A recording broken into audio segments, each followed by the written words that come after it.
Hi.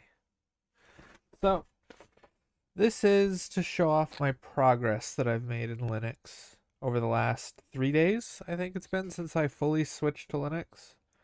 I still have Windows installed on a partition on my hard drive so I can dual boot, but I haven't loaded that up in like 4 days. And I have no intention of going back aside from the odd program or two that I need for school or whatever. So, we're going to switch it over to my desktop, which is right here. I am running Manjaro Linux, which I picked because I like the Arch user repository and just having every program already compiled and built for me. I'm lazy and that's nice. Now, I do still occasionally use Flatpaks. I don't like snaps at all.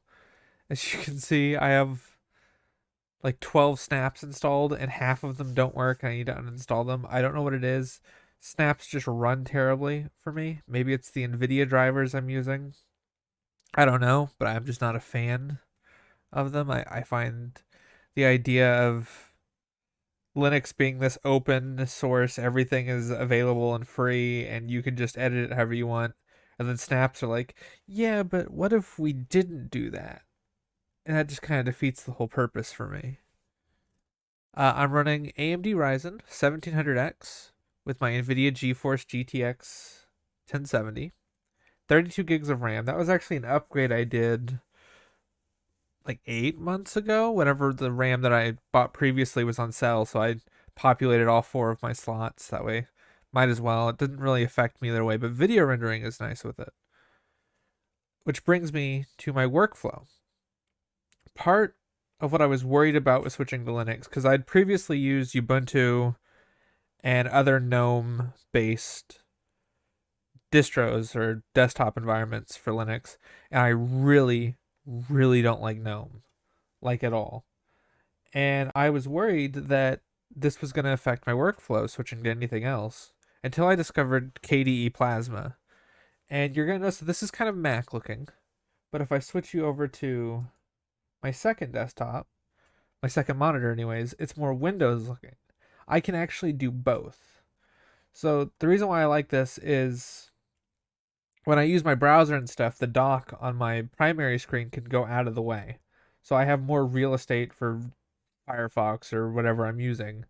Whereas on my second screen, I use it more as a utility. I use it specifically to kind of manage and control everything that's happening on the other screens. And I find that that boosts my workflow exponentially. The only issue I have run into so far is, well, a couple issues. Every time I turn off my computer, it doesn't shut down all the way. It fully shuts down the operating system, but my peripherals all still light up and the case still lights up. The fans turn off, and the only way I could get it to turn off all the way is to just hold the power button down until it just completely shuts off. I don't know why that is. I don't know if that's going to be a problem later on. I assume it has something to do with some boot option with Windows, and I'm probably going to have to do something with that because Windows, even when you're not using Windows, likes to be in control, which I just hate. The second thing is GIMP. I hate GIMP. I've used Photoshop since I was like 13 years old, and this is what the thing that I hate the most about GIMP is not just the layout for where everything is, but also how you actually go about doing a lot of the work, like workflow based things, like text. Let's say I want to add a drop shadow to text. Well, I got to place the text. I have to edit the font, by the way, you have to actually type in font, the start typing in the font, and it'll start auto completing. You don't get a drop down, which might be faster when you become like a power user, but when you're not sure what fonts are even on the system, it's very tedious. Also, to add that drop shadow, you have to place your text, invert your text, go to filters, go to light and shadow, go to drop shadow, edit the drop shadow. It's like 6 steps to do a simple thing. To it God, I don't like GIMP. Maybe I understand that once I get used to it it'll be fine. And I've tried running Photoshop in Wine and it crashes half the time and is miserable. Which brings me to another thing. This is less of a problem and more of just an observation. So, games. You'll notice I have Lutra and Steam installed. I also have what's called Legendary installed, which allows me to play Epic games. Is it game list or list game? Let's see. Nope, it was game list. List games. There it is. So I'm currently signed into my Epic Games account through the terminal, and I have access to all of my Epic Games library, and it automatically installs through Wine. It's a little annoying installing the different paths because you have to actually manually type in the path you want, but it's not a huge problem, especially when you can do what I did and create a little script that simply launches the game you want. And so this script launches Rocket League. I just double click this, Rocket League opens, I never have to worry about it. And it's pretty nice. Lutris, when it works, is fantastic. When it doesn't work, is the most frustrating thing I've done in a while, aside from GIMP. Because getting something like Elder Scrolls Online to work, I own the standalone version, and I'll probably eventually buy it through Steam just because it works through Steam better on Linux. I don't have to deal with all this stuff through Proton. It'll just open and everything will be configured right and it'll just work. Through this, I had to actually go through and download certificates, verify the certificates through my terminal, configure a bunch of stuff, and I also ran into an issue where whenever I booted up again, my hard drive changed names, and I had to actually go through and configure my hard drive so that it doesn't change names every time for my secondary hard drive and so on when they mount. And it's just was a pain. But now that it works pretty great. I also ran into an issue when I first tried to open the ESO. There was no ground texture for a little bit. That was interesting. And it wasn't like, oh, it was black or like a purple texture. No, it was see-through. You could see through the world, which was just a mess. But then Magic the Gathering Arena just installed. I clicked standalone installer, installed it, and it just worked. So when Lutris works, it's fantastic. The problem is you don't know ahead of time what games are gonna just work and what games aren't through Lutris, which is why you should just use Steam. With Steam, I literally just, if the game shows up on here, I hit install and it works. That's it. I don't have to configure anything. I can configure things. I can go to properties, compatibility, and make it use a specific version. I can do that, I guess, because some games might work better on different versions. But for the most part, I just hit install and I can play my game, which is great. But the problem is that if it doesn't come on Steam, which unfortunately a lot of companies don't like to put their games on Steam, you're just out of luck. Like, Uplay games are a pain. The way you get Uplay games to work is you run them through a virtual machine through Wine, basically. And it's just not worth it. And it sucks that there's this barrier to entry. And everyone's always telling me gaming on Linux is great, and it is when it works. It reminds me of like installing games in the late 90s and early 2000s, like trying to get like SimCity 4 to work or Warcraft 3 to work on my old computer, where you had to like edit a file or like you had to copy a DLL off of a website to get it to work on a graphics card, because that was back when each graphics card had their own proprietary, not just drivers, but like games had to support that card specifically for it to work. You know, back with like 3DFX and what was it, Quantum? I'm drawing a blank on the old technology, but or even sound cards just wouldn't work half the time, and you had to have specific sound cards and have specific compatibility in your game. And it's kind of like that a little bit. Not hardware based, but like if your game has an anti-cheat, it just doesn't work on Linux. It just won't. And that sucks because I really like BDO and I really like Valorant and Iron Sight, and I just can't play them. I have to keep Windows installed for when I want to play them. And if I want to play VR, well, I'm just out of luck because I own an Oculus, and I can't use that. It just doesn't work. the software isn't supported because of Facebook, but that's a bummer. So again, I have to keep Windows. Windows has become my anti-cheat and VR console, like operating system, and that's all I use it for at the moment. And I guess I'll use Photoshop, and Premiere isn't that big of a deal because Kden Live is actually surprisingly good. It's a little bit to get used to, but it's so close to Premiere compared to some of these other ones that I've used, and it's free. I might legitimately switch to Kden Live on Windows just to keep the workflow the same for whenever I do want to switch back and forth. Another problem that I'm running into, I have the latest NVIDIA drivers. I also updated my kernel. And if I go to my output, I have to use software mode because NVENC just isn't working for me. And I've looked it up and I can't figure out why. If I try to encode with NVENC, it says encoder not supported. And I know it works because other people say it works, but it's just not working for me. And that's kind of a problem with Linux is that if you're willing to tinker to get it the way you want it, Linux is amazing. Because you can do things like I've done with my desktop that you cannot do on Windows and Mac. You can do whatever you want, but you have to be willing to put forth the effort to get to that point.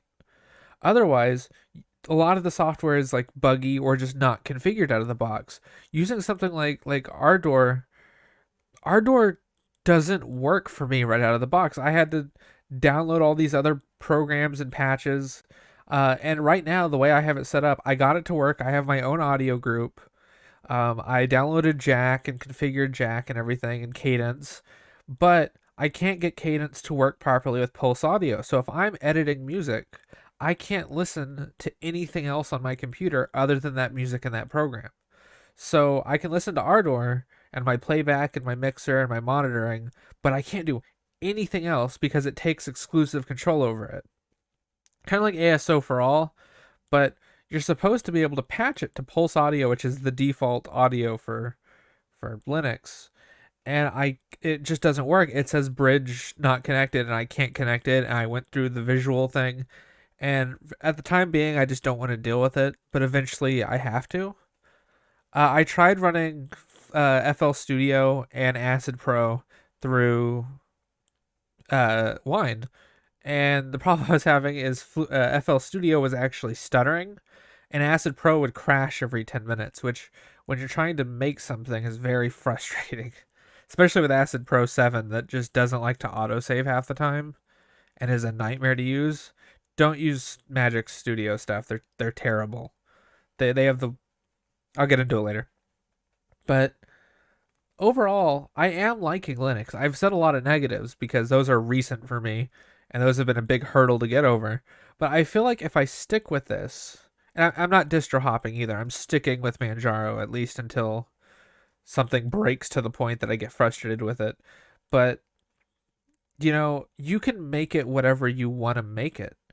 It can be whatever. The problem is out of the box, it's a blank slate. It's a blank canvas. It's nothing. It just doesn't do most of what you need it to do right away.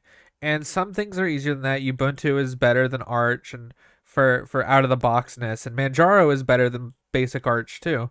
And that's kind of why I went with Manjaro, is I wanted to get everything out of the gate and I didn't have to configure as much while still having the user repositories.